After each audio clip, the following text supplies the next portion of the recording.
तेरा साथ। रुक भी जाओ, ऐसे अकेले छोड़कर कैसे जा सकते हो तुम मुझे? किसके सहारे छोड़े जा रहे हो? कैसे ये पहाड़ सी जिंदगी अकेले बिताऊंगी? मृदुला सक्षम की अर्थी के पीछे पीछे चलती चलती बिलख बिलख कर रोते रोते बोल रही थी। घर की कुछ औरतों ने उसे ज़बरदस्ती पकड़ा कि हमारे यहाँ औरतें अर्थी के साथ नहीं जाती। वापिस घर में आकर कुछ देर तो मृदुला बुद्ध सी बनी बैठी रही। जब सब उससे पानी पीने का आग्रह करने लगे तो वो फूट फूट कर रो पड़ी। सक्षम की तस्वीर के सामने बैठकर ऐसे बोलने लगी जैसे सक्षम से बात कर रही हो और अभी सक्षम तस्वीर में से बाहर आकर उससे बतियाने लगेगा। मृदुला शिकायती लहजे में सक्षम से पूछ रही थी, तुम तो ऑफिस के लिए निकले थे। मैंने तुम्हें शाम को जल्दी आने के लिए कहा था क्योंकि आज हमारी दूसरी एनिवर्सरी थी और मैं तुम्हारे साथ ज़्यादा से ज़्यादा वक्त बिताना चाहती थी। तुमने मुझसे जल्दी आने का वादा भी किया था, फिर क्यों अपना वादा तोड़ दिया? एक्सीडेंट कैसे हो गया तुम्हारा, बताओगे तुम मुझे? तभी पास बैठी उसकी सास उसे गले लगाते हुए बोली, बेटा, अचानक से सड़क पर खेलती खेलती किसी मजदूर की बच्ची उसकी गाड़ी के सामने आ गई। उसे बचाने के चक्कर में सक्षम की गाड़ी डिवाइडर पर चढ़ गई। सक्षम गाड़ी को संभाल ही नहीं पाया, उसकी गाड़ी उलट गई। मृदुला अपने को संभालती हुई फिर सक्षम की तस्वीर के सामने बैठ गई और उससे पूछने लगी, एक बार भी तुमने हमारे इस अजन्मे बच्चे का सोचा कि तुम्हारे जाने के बाद उसका क्या होगा?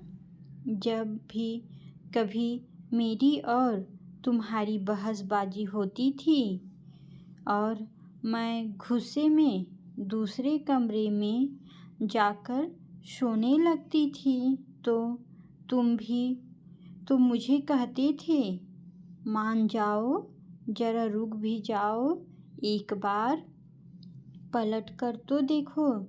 तुम्हारे इतना सा कहने से मुझे हंसी आ जाती थी और मैं अपनी सारी नाराज़गी छोड़कर तुम्हारे पास चली जाती थी। तो फिर आज तुम मुझसे इतना क्यों नाराज़ हो गए कि मेरे बार बार बुलाने से भी नहीं आ रहे हो?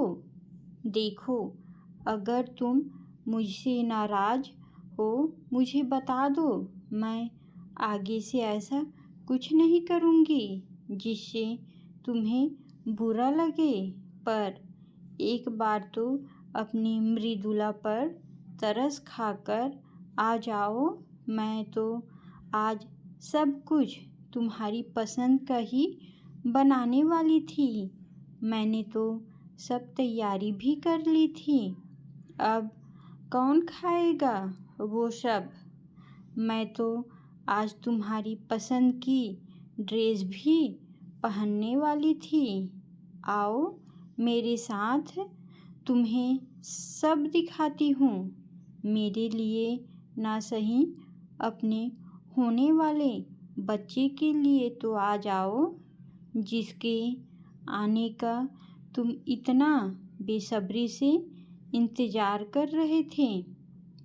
मृदुला की बातें सुन वहाँ बैठा एक एक शख्स अपने आंसुओं पर काबू नहीं कर पा रहा था। अच्छा, तुम्हें मुझसे सरप्राइज़ देने का बहुत शौक है ना? तुम ऊपर कमरे में चुपचाप आकर बैठ गए होंगे। कहती कहती मृदुला बदहवास सी अपने कमरे की तरफ भागी। इससे पहले कोई उसे पकड़ पाता, उसका सीढ़ियों पर बैलेंस बिगड़ गया और वो नीचे गिरती चली गई। उसका 7वां महीना चल रहा था। सब जल्दी से उठाकर उसे डॉक्टर के क्लिनिक में ले गए, क्योंकि वो बेहोश हो चुकी थी। डॉक्टर ने तुरंत ऑपरेशन करने के लिए कहा, क्योंकि अंदरूनी चोटें आई थी। डॉक्टर ने कहा, हम बच्चे और माँ में से किसी एक को ही बचा पाएंगे। तो मृदुला के सास ससुर बोले, आप हमारी बहू को बचा लो, उसने इन 2 सालों में हमें बेटी बनकर संभाला है। ऑपरेशन के बाद डॉक्टर हाथ में मृदुला और सक्षम का बेटा लिए बाहर आई और माफ़ी मांगते हुए मृदुला के सास ससुर से बोली, माफ़ कीजिए, हम मृदुला को नहीं बचा पाए। शायद उसका और सक्षम का प्यार इतना गहरा था कि दोनों एक दूसरे के बिना रह नहीं पाए। मृदुला की सास ने बहुत भारी मन से बच्चे को अपनी गोद में ले लिया